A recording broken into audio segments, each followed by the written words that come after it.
série et c'est assez rassurant vu qu'on vit des temps difficiles qui vont peut-être empirer. Donc ça fait plaisir qu'il y ait certaines personnes qui s'en rendent compte et qui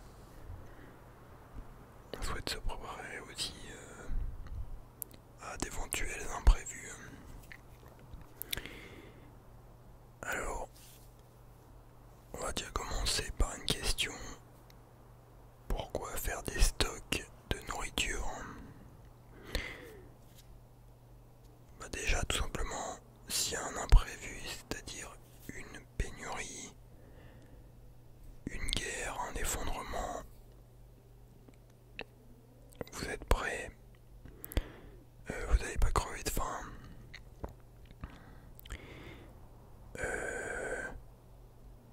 Alors je vous demande pas forcément d'avoir des stocks pour 2 ans, tu vois, mais je dirais minimum un mois, c'est toujours utile. Et puis même si jamais il se passe rien, bah vous piochez dedans dans vos stocks et au fil du temps, voilà, vous le renouvelez. En tout cas, c'est un réflexe que beaucoup de personnes ont perdu, le fait de faire des stocks de nourriture.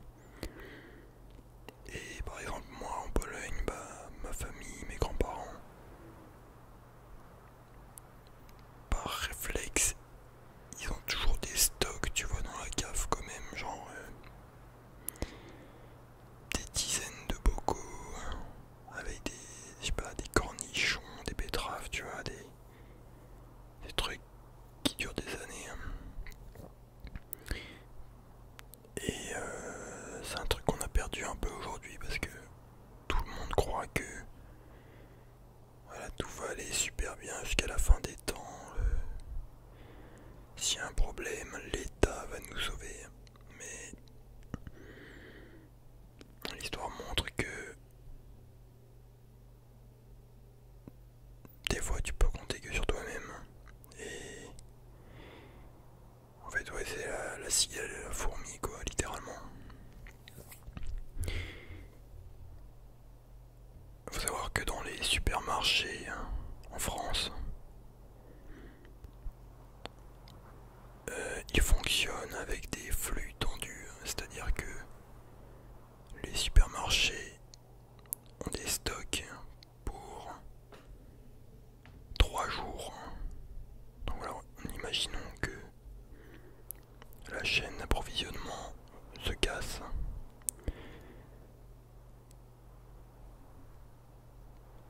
Les supermarchés ils peuvent réapprovisionner seulement pour 3 jours les stocks qu'il y a dans les rayons. Et si jamais la rumeur se répand c'est la merde, les stocks vont se vider en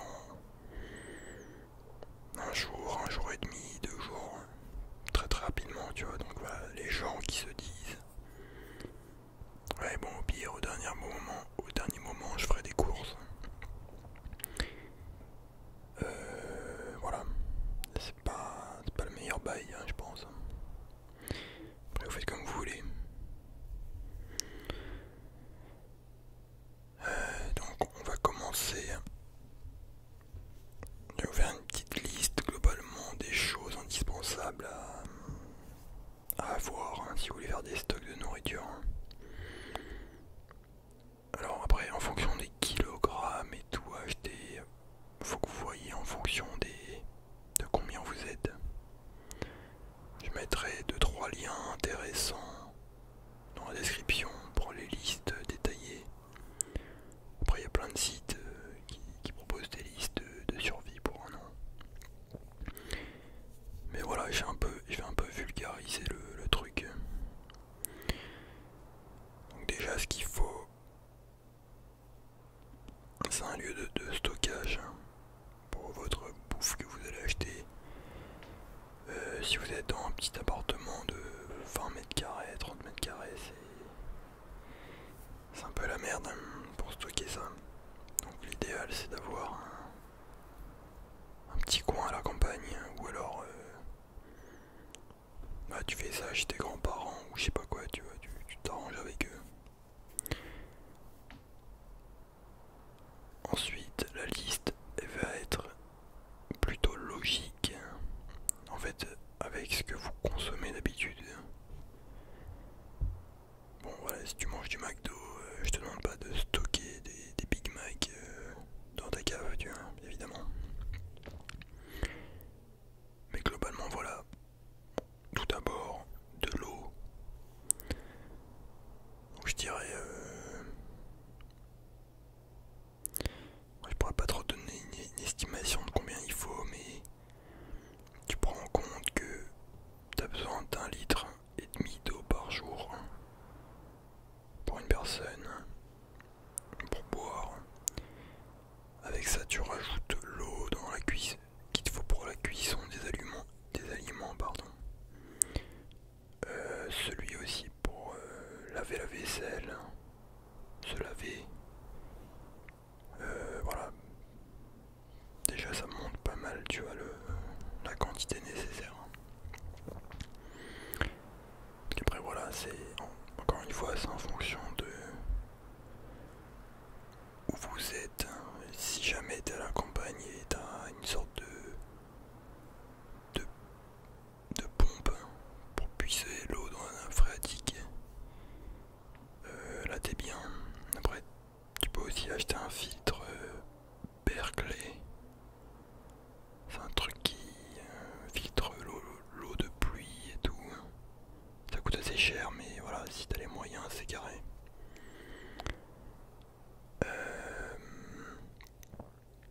Ensuite, le sel et le sucre, très utile parce que voilà, ça sert dans tous les aliments, tous les plats que tu vas faire, c'est toujours utile d'avoir ça. Et ça peut aussi être utile comme troc, pour faire du troc, genre 1 kilo de sel contre, je sais pas moi, des munitions ou des conneries, tu vois. En plus, voilà, si c'est la merde, mec, avec l'hyperinflation, je te dis pas comment ça va péter, tu vois. Les prix, hein. Après, en plus, c'est le stock des années, ça, donc t'auras beau avoir 1 000 € d'épargne, hein, bah, s'il y a plus de bouffe, les gens ils voudront pas ta thune, hein, ils s'en battent les couilles. Tu reviens aux origines, tu vois, de ce dont t'as besoin.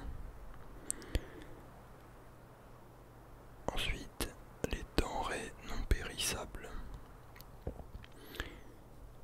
Donc voilà, tu rajoutes du riz. Très nourrissant, ça prend peu de place. Pareil, il y a les pâtes, les boîtes de conserve, hein. Donc voilà, tout ce qui est sardines, haricots verts, maïs,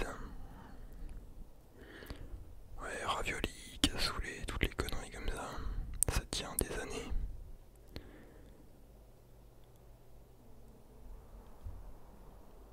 Bien sûr, voilà, faut pas se nourrir que de raviolis, hein.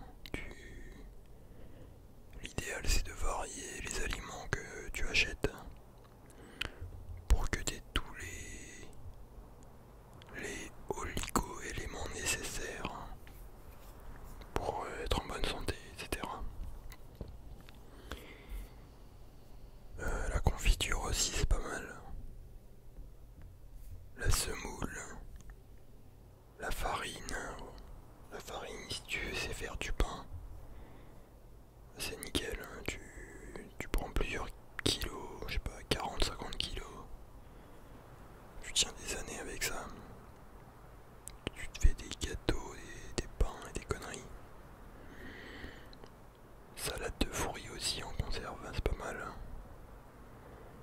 Les fruits secs, l'huile d'olive pour les plats, la cuisson. Bien sûr, vous pensez au réchaud de gaz, bouteille de gaz pour cuire tout le bordel.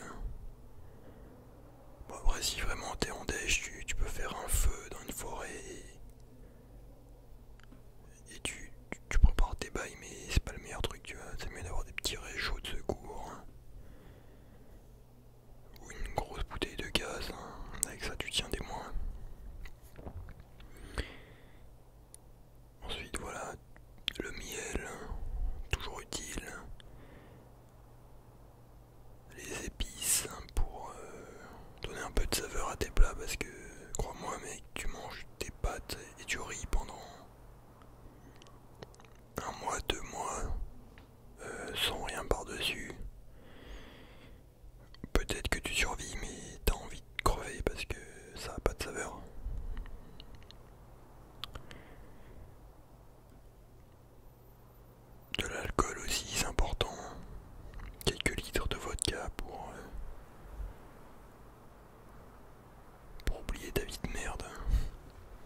Ouais, pour désinfecter les plaies ou tout simplement pour boire comme ça.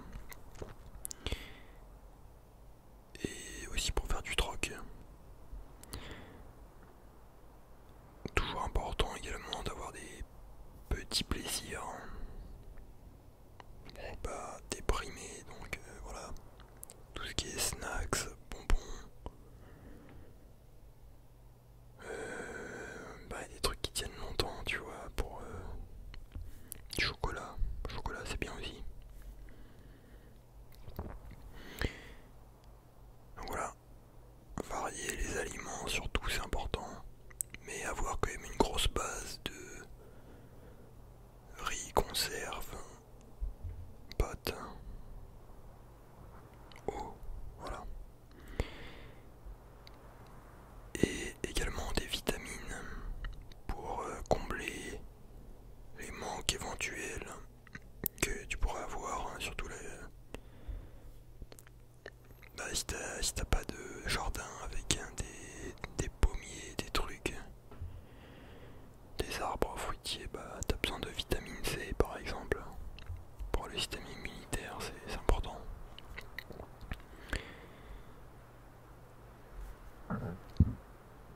Bon, en plus, pareil, les vitamines, ça se conserve un an et demi. Après, ce qui est chiant, c'est de renouveler le stock, regarder qu'est-ce qui a pas périmé et tout. C'est un délire.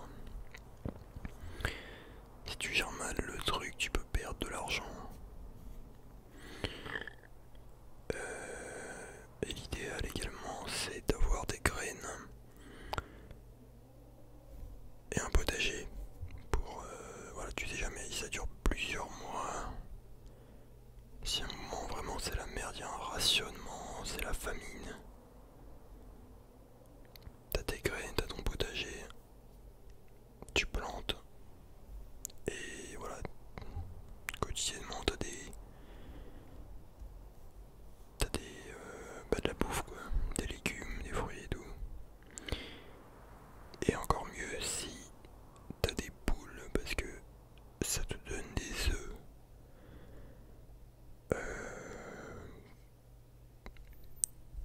Les œufs c'est la vie. Très nutritif. Les poules tu leur donnes de l'herbe ou des petites graines que t'as achetées, des gros sacs de graines, ça s'achète. C'est pas trop cher et tu distribues aux poules. D'ailleurs les poules tu peux même leur donner des coquilles d'œufs. Genre les coquilles de leurs propres œufs. Elles les mangent. Et ça mange tout vraiment, c'est une dinguerie. Tous tes restes de repas tu leur donnes, ça mange.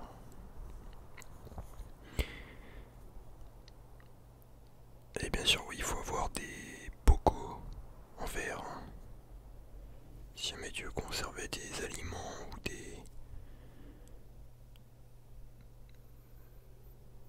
je sais pas moi, des betteraves, tu veux les conserver plus longtemps parce que t'as assez de bouffe, mais tu veux pas gaspiller, donc tu les mets dans un bocal et après voilà, il y a les bails de pasteurisation et tout pour que ça tienne plus longtemps. Je suis pas trop calé dans le truc, mais voilà, tu vois le délire. Et pour finir, non, avant-dernier point, pour stocker toute ta bouffe, il faut que ce soit dans l'obscurité, dans une pièce obscure, donc idéalement la cave. Parce que voilà, la lumière ça nique la conservation des éléments, enfin des aliments. Avec une température, je dirais, entre 5 et 15 degrés. Ouais, une sorte de frigo géant, tu vois, donc la cave c'est nickel. Parce que s'il fait trop chaud, ça se conserve moins bien. Et si il fait en dessous des 0 degrés, tes bocaux ils vont exploser vu que l'eau va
s'ils vendent ça en France. Et voilà, tu le changes tous les 3 mois. Après, il y a toute l'eau qui va dans un grand bocal et tu vides ça. Et voilà, bien sûr, l'idéal aussi, c'est de vraiment bien emballer toute ta bouffe. Par exemple, ton riz, tes pâtes. Il y a le paquet qui protège de base, mais tu peux encore mettre une couche supplémentaire. Je sais pas, tu les mets dans un sac poubelle, tu fermes bien. Le sac poubelle lui-même, tu peux le mettre dans une poubelle à clapet. Tu mets du scotch autour. Comme ça, t'es sûr qu'il n'y a pas d'humidité qui rentre. Ou il n'y a pas des rats qui vont, des souris qui vont venir manger ton truc.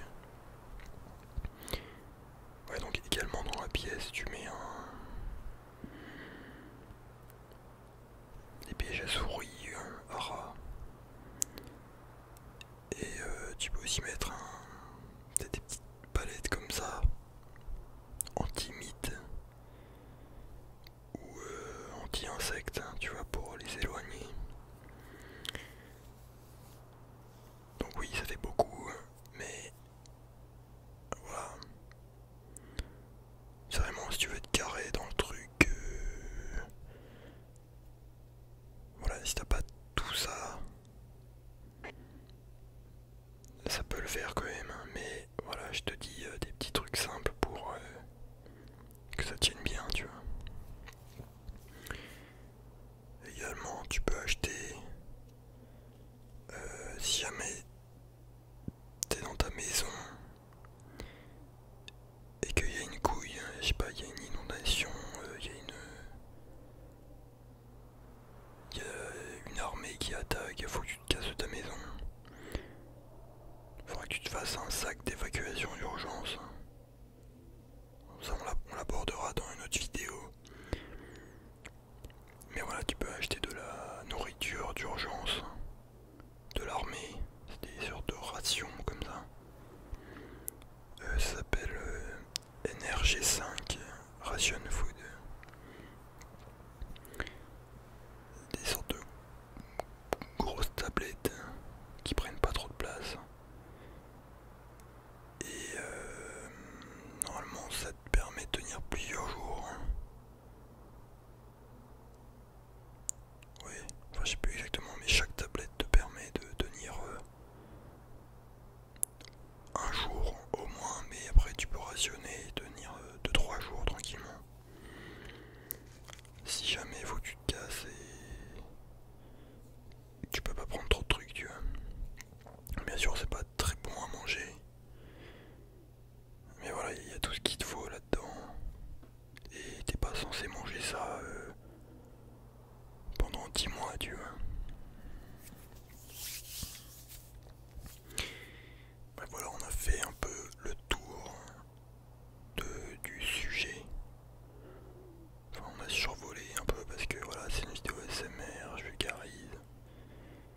Mais on a abordé les points nécessaires. Enfin, les points principaux. Donc j'espère que vous aurez kiffé cette vidéo. Je sais pas encore ce qu'on abordera dans la prochaine. Dites-moi en commentaire ce que vous souhaiteriez. J'avais peut-être pensé aux armes pour se défendre et tout. Mais on verra ça. En tout cas, un max de likes si vous avez kiffé. Et sur ce, je vous dis bonne nuit. Ciao, ici mère.